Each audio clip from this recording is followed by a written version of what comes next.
Chemin alternatif au Inca Trail, le trek Salkantay est une des meilleures manières de visiter le Machu Picchu et découvrir ses environs. Nous avons fait ce trek en 2022 en mode autonome, c'est-à-dire sans guide, avec notre propre équipement et à notre rythme. Dans cette vidéo, nous vous amenons avec nous sur cette aventure de 60 km vers l'une des 7 merveilles du monde, le Machu Picchu. Pour ceux qui aimeraient faire ce trek, je vais préparer un guide pratique de nos apprentissages dans une autre vidéo, donc abonnez-vous pour rester au courant. Comme tout voyage à Machu Picchu, on se rend d'abord à Cusco pour s'acclimater à l'altitude. Préparation, location d'équipement et repas dans de fabuleux restaurants vegan, le séjour confortable s'arrête brusquement le jour du départ. Ça y est, Carmen Bajo à 4h30 du matin, personne ici de pantoute. On va être presque à l'heure. Pour le transport, nous avons négocié une place dans un bus qui organise une sortie touristique au lac Humantay pour une 50aine de soles. Nous avons quitté le groupe à Sorepampa, le lieu de départ de notre voyage à pied. Ok, donc le plan de la journée, ça va commencer tantôt qu'on va aller au lac Humantay. Et c'est là en fait qu'on va se faire à dîner. Et ça va être le test pour plusieurs choses, pour notre cardio dans cette altitude-ci. Je pense qu'en ce moment on est à 3800 mètres environ. Alors faut pas trop qu'on se pousse. Et c'est un bon test aussi pour notre gear, traîner du gear autant que ça. C'est la première fois qu'on a autant de choses avec nous, donc ça va bien tester notre capacité à charrier. Ce n'est pas une hike de 4 jours. Ouais.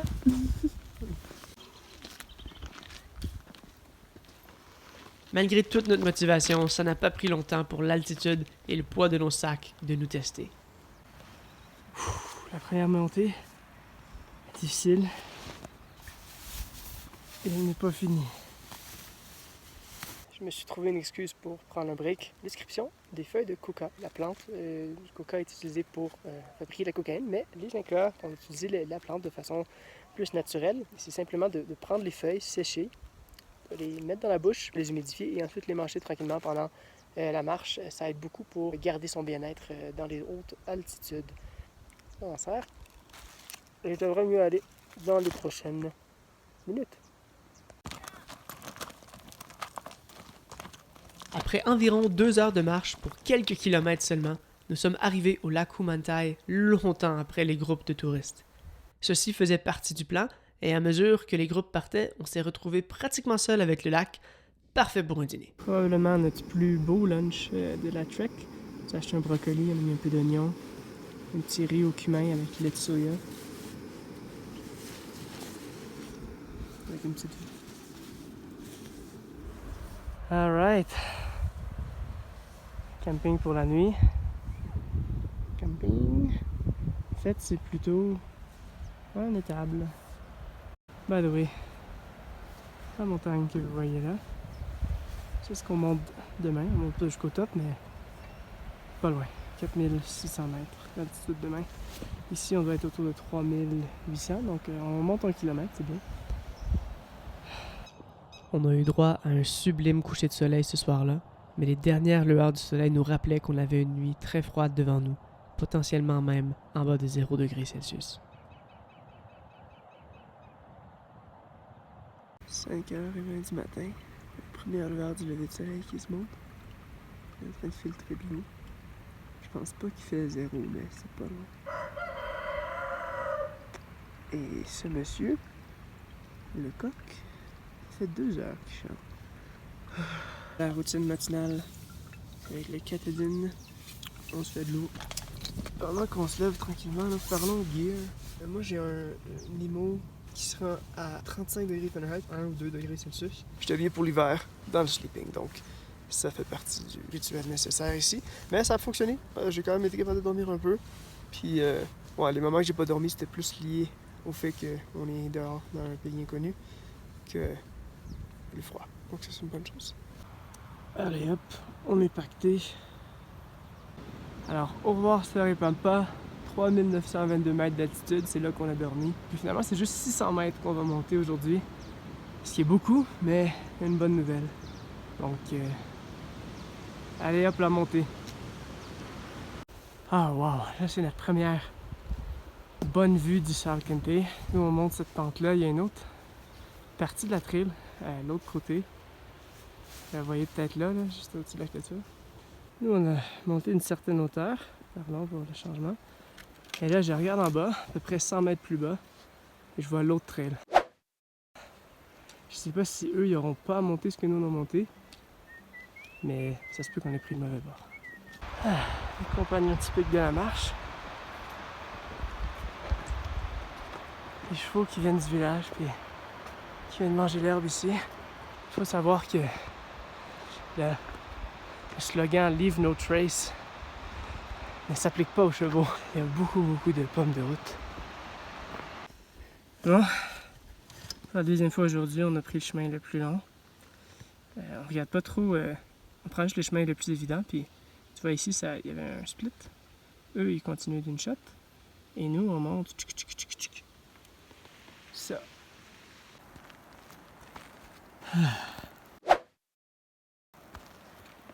Yes!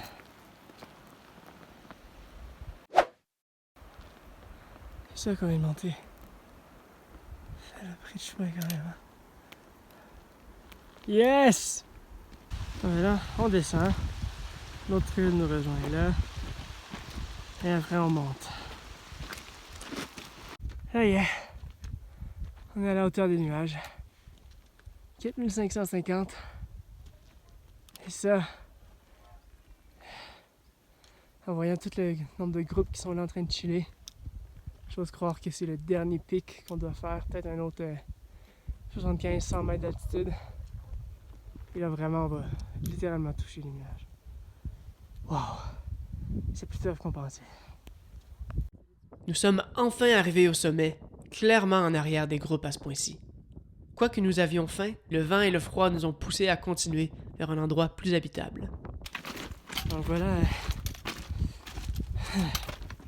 la descente, c'est moins essoufflant parce que plus on va, plus il y a de l'oxygène dans l'air. Et évidemment, la gravité qui nous pousse vers le bas, ça fait vraiment du bien. On peut passer midi, on n'a pas encore dîné. Je pense que ça, c'est Cholupaté, parce que les gens sont. Mais ça a l'air de descendre encore plus, donc on verra. Il y a plein de nuages, c'est dur de voir ce qui s'en vient. C'est ça, Jess est allé faire. Là, il est 2h45. On a décidé de continuer à la place de rester ici. On aurait pu dormir ici. Alors, c'est quand même cool. 3800, on était à 4600 tantôt. On a descendu 800 mètres, puis il nous en reste un autre 800 à peu près à descendre, ou 1000 dans les prochains 9 km. Fait que, en moyenne, ça nous donne un bon angle, je crois. 1 sur 9. C'est quoi ça? 1 sur 9. 10 degrés. Un angle de 10 degrés en moyenne. Et c'est peut-être pour ça que vous voyez que la caméra shake vraiment beaucoup. Pardon. Mais la vue est excellente. Et juste comme ça, 1 ou 2 km plus bas, on se ramasse dans une espèce de forêt qui bientôt va devenir de la jungle. Puis on perd pas de vue les montagnes avec la neige, c'est complètement débile. On est à 1h30 de l'arrivée, 4h30, fait qu'on va arriver à 6h. On n'aura pas beaucoup de temps de préparer la tente puis tout, mais Jess a semble down de le faire. On a donc poussé en fin de soirée, bien au-delà des 9 heures qu'on s'attendait à marcher cette journée-là, s'arrêtant à des petites chutes d'eau de source et de pluie sur le chemin pour remplir nos bouteilles. Par contre, l'hydratation n'était pas notre plus grand problème à ce point-là, puisque le soleil se couchait, nous laissant seuls sur le chemin, au milieu de la forêt et au bord d'un précipice constant. Donc désolé, j'ai pas tout filmé la fin de la trek hier. Il a commencé à faire noir quand on arrivait proche de Shallow et on voyait des lumières au loin. C'était vraiment épeurant parce que c'était quand même 1 heure de marche probablement pour se rendre au loin. Mais finalement, un moment donné, il faisait noir vers 6 heures, on tourne dans le coin et là, boum, le petit village est là, il était caché de notre vue.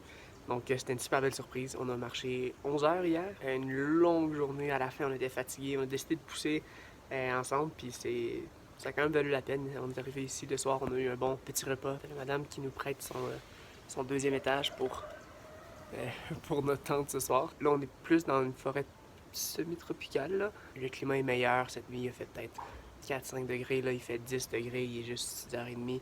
Alors, c'est l'heure du départ.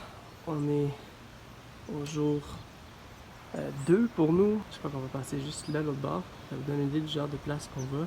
Alright. Alors, on vient de décoller. Un petit mix-up ce matin avec les chemins. Apparemment, il faut passer sur le chemin qui va passer près de la route. Alors, on entend une rivière, ça va être spécial. Je pense qu'on va avoir un beau petit pont bientôt. Donc là, madame qui nous a dit de passer par ici avait complètement raison parce qu'on est resté au même niveau. Au lieu de descendre cette trail-là jusqu'aux chevaux que vous voyez là et de remonter tout ça. Donc, pour une fois, on n'a pas pris la route des chevaux, ça veut dire moins de merde. Et ça veut aussi dire moins de travail. Mais ça vous donne une idée de comment ils sont tout petits. Là. La perspective est juste débile de où est-ce qu'on est. Là. Pour la journée de voyage entre Chauley et Playa Sahuaco, nous longions le Rio Santa Teresa, une magnifique rivière rugissante aux eaux claires. La journée était une descente constante, souvent à quelques centimètres de la falaise. Alright. On est peut-être à 1 ou 2 km de notre pause de dîner, qui est à peu près la mi-chemin pour aujourd'hui. La pluie est intermittente. Quand on regarde notre gueule de pluie, c'est le fun, là. Il y a beaucoup de sources d'eau, fait qu'on est comme pas inquiet pour qu'on va manquer d'eau, là. C'est pas comme hier quand on était vraiment haut dans la montagne et que là, il n'y avait pas de source d'eau ici. Au contraire, à toutes les 500 mètres à peu près, t'as un petit ruisseau. Super beau bout de la marche ici, on sent que c'est organisé un peu plus. C'est sécuritaire, il y avait des bouches plus sketch, mais ici ça va bien, donc on en profite. Ah là, c'est trop chouette. On marche et on arrive à une plantation de maracuyas ou le fruit de la passion. Et vous voyez, c'est comme surélevé. C'est comme des lianes dans le fond et c'est là que les fruits de la passion poussent. Alors finalement, la plantation de maracuyas était devenue en fait un petit restaurant, un tienda sur la route. On s'est acheté évidemment un jus de maracuya frais, patates chips et un avocat. Tout ça pour 3 $ canadiens. Jesse Soles. Ouais. Et c'est les pâtes au quinoa ce midi. Donc là, il est 3h30. On vient tout juste d'arriver sur un sentier plus plat. On peut marcher côte à côte pour la première fois du voyage quasiment. On est au niveau de la rivière et là, on se rend vers Playa, c'est quoi? Sahuaco, quelque chose comme ça. Malgré notre optimisme en arrivant à la Playa Sahuaco, la ville était particulièrement décevante. Plus développée que les villages précédents, mais seulement à moitié développée. Plusieurs édifices restaient à moitié construits, d'autres à moitié détruits. C'est à ce moment que nous avons recroisé un couple d'Espagne qui nous avait parlé de leur destination finale, Lucmabamba, un village à 30 minutes de marche plus loin. Alors, on va pas à Playa Sahuaco, on s'en fout comment dire. On va plutôt à Lucmabamba. Et on a un ami de Jessica qui s'est joint à nous pour cette marche. Chico, c'est le nom qu'on lui donne parce que c'est le nom que Jess donne à tous les chiens. Camping spot numéro 3.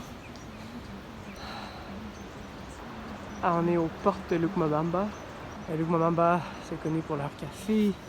Beaucoup de, on regardait sur Maps.me, puis beaucoup de coffee experiences et tout. Donc, si vous êtes touriste et que vous faites la hike, peut-être se rendre à Lucmabamba, c'est pas une mauvaise idée pour les expériences café. Nous, on est bien contents d'avoir nos petits coins ici, juste au-dessus du Rio Santa Teresa.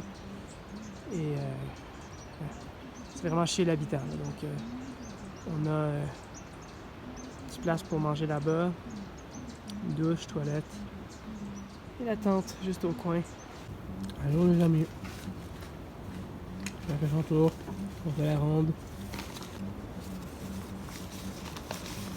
Excusez-la.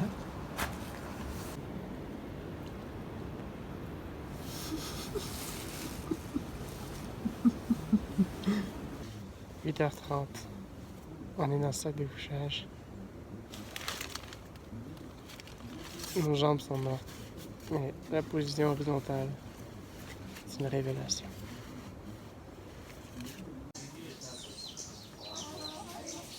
bon déjeuner. Les graines de café, comme vous voyez ici, sur l'arbre, sont cueillies. Une fois cueillis, ils sont séchés. Une fois séchés, on les prépare à être grillés. Et à partir de là, ils sont grillés et moulus jusqu'à temps que ça nous donne un café qui est celui qu'on boit en ce moment.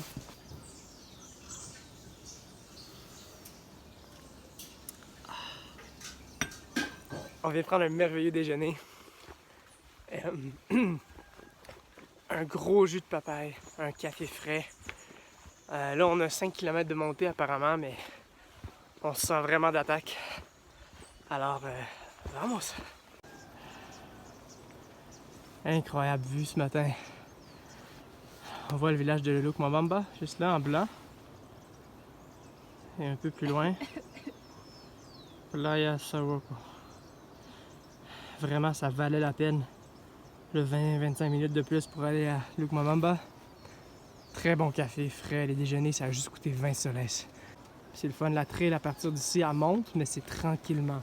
Ça va vraiment bien aujourd'hui. On était raqués là, hier, mais ça va bien. Là, on est presque au top, je crois.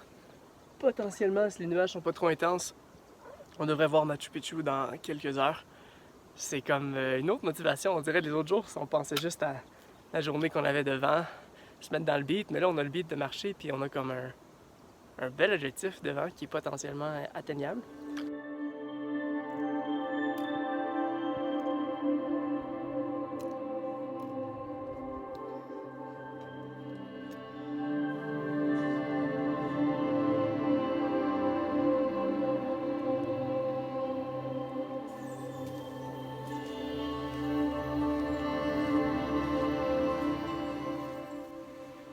Alright, on est arrivé au sommet avec les ruines de Yak Tapata. Derrière moi, c'est vraiment deux petites maisons comme ça. Rien d'énorme, mais très très beau. Et la vue ici, je vais vous montrer tantôt. Devant nous, on a des montagnes vraiment immenses, puis on est quand même à la hauteur des sommets, donc c'est une vue imprenable. Je vous la donne.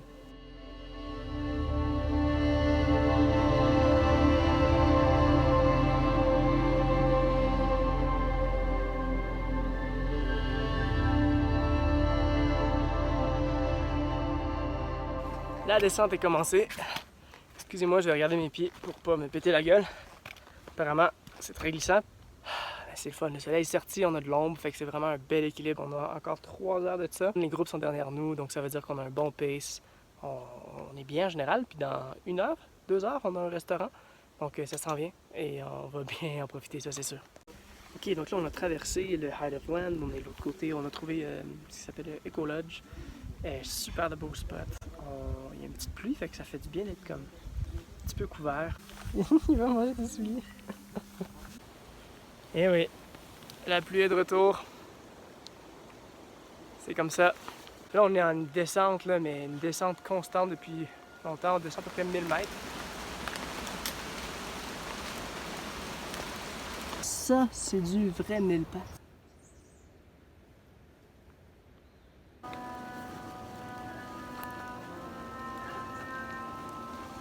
Jess, peux-tu mettre ton pied pour qu'on voit la perspective? C'est ça.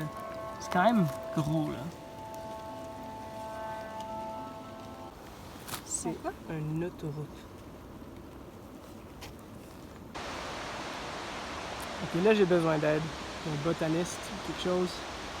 On a un arbre gentil ici, avec ses feuilles au bout, comme ça, tranquille. Ça va pas très bien à la racine avec une pile de roche. Et là, cette espèce de palmier-là qui pousse au milieu. Je sais pas c'est quoi. Peut-être dites-moi qu'est-ce que c'est quelqu'un, j'ai besoin d'aide. On est enfin arrivé à la rivière. Ça veut dire que la descente, la majorité, est terminée. On l'espère en tout cas. On est rendu au point où les jambes sont en train de compenser pour des mal de genoux de toutes sortes de façons. Puis là, j'ai presque foulé la cheville.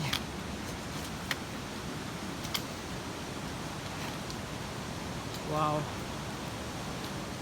Incroyable!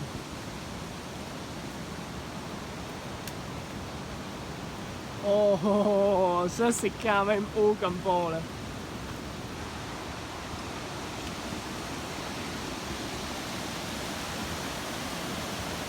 Ça y est, Hydroelectrica. Toujours pas vu le barrage, mais une grosse installation quand même. Hydroelectrica. Si vous passez par là en auto.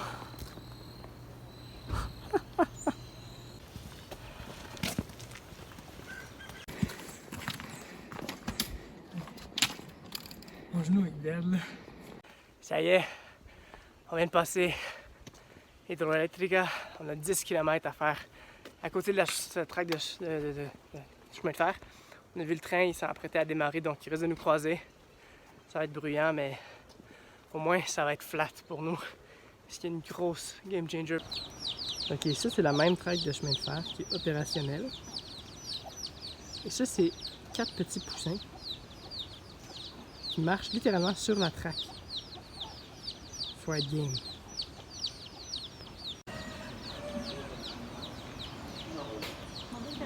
Machu Picchu. On s'est arrêté sur la traque après peut-être 1,5 km. C'est le fun, c'est flat, il y a une belle rivière Rubamba qu'on passe proche.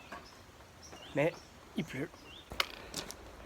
C'est quand même un petit peu stressant quand tu marches sur une traque de fer puis que tu entends le train qui s'en vient. Mais la bonne nouvelle, c'est qu'il va vraiment pas vite.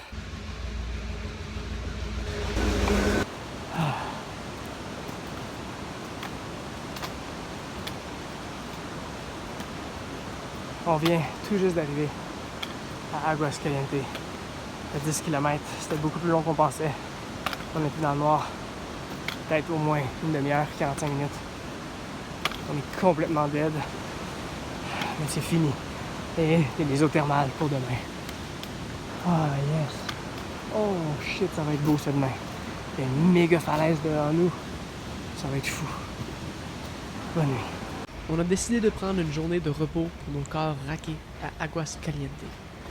Les restaurants étaient vraiment chers pour le Pérou, pratiquement les mêmes prix que ce qu'on paierait au Canada, vu l'achalandage touristique. Donc, on a pris les repas typiques des backpackers. On est allé au Mercado municipal pour notre lunch et on a fait le plein de produits pour nous cuisiner un repas dans notre auberge pour le souper. C'est fou comment nos habitudes ont changé en quelques jours sur le Salkente, au point où cuisiner un dîner sur le plancher de notre chambre était un contexte confortable pour nous. En fin de journée, on est allé aux eaux thermales de la ville. C'était une expérience qu'on ne recommanderait pas, mais malgré tout, la journée nous a apporté le repos dont nous avions besoin pour passer à la dernière étape. Bon matin, je sais que vous ne voyez pas la face. C'est parce qu'il fait très noir, on s'est levé à 4h30 et là, on vient de prendre une grosse décision. On ne prendra pas le bus même si on est à raquer. Donc c'est une hike d'à peu près 1h30, 2h. On devrait arriver à 7h40 en haut au maximum. Ça va nous sauver comme 60$ canadiens. Techniquement, ça voulait dire qu'on aura hiké complètement de Sorépampa jusqu'au top de Machu Picchu. Ce qui est pour mon ego très réconfortant. Mais aussi c'est comme un pèlerinage, je sais pas. Ça fait une belle fin à tout ça.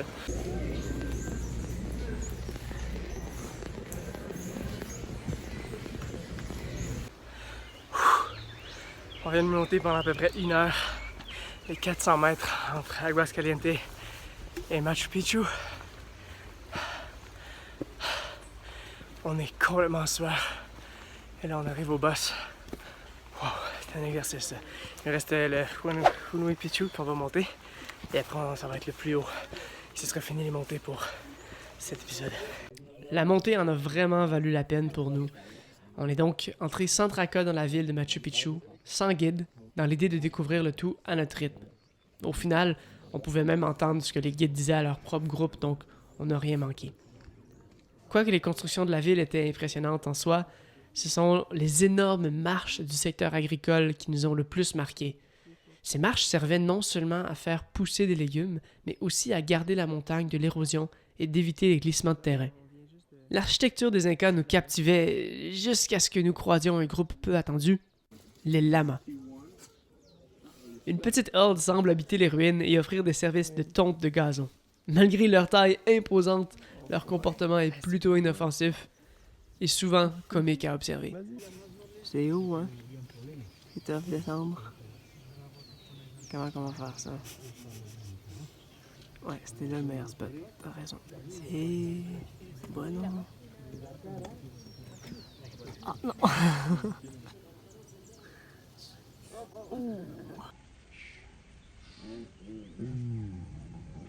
C'est tellement un gros corps, par contre, là. J'ai juste jamais l'air de savoir qu'est-ce qu'il fait.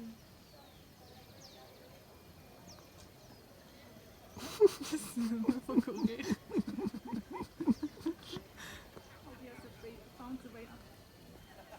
Oh boy!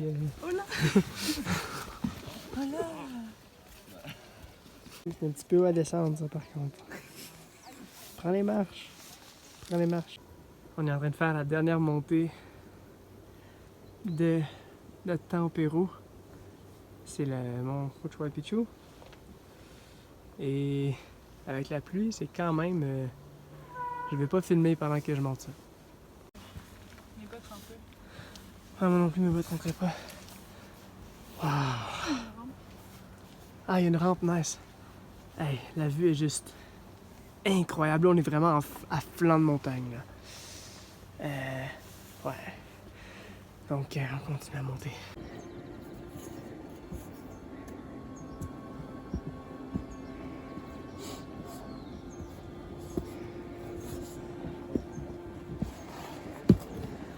Ah ouais, je comprends de pas avoir pris la grosse hike.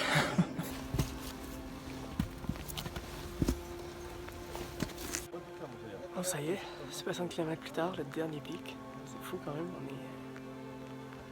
on est sur le Machu Picchu. C'est pas le plus gros pic du tout. En fait, c'est juste presque 2500 mètres d'altitude.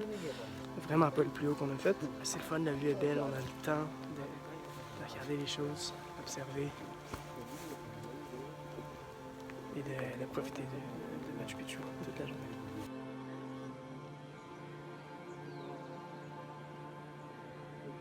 Le trek Salkantay est à ce jour la rando la plus incroyable que nous ayons fait. L'évolution du paysage, les rencontres sur le trajet et la glorieuse ville de Machu Picchu à la fin du parcours sont les ingrédients parfaits pour un voyage inoubliable. Pour ceux qui aimeraient faire ce trek, je vais faire une vidéo sur comment se préparer pour faire de cette rando un succès en incluant une liste d'équipements nécessaires. Abonnez-vous pour rester au courant.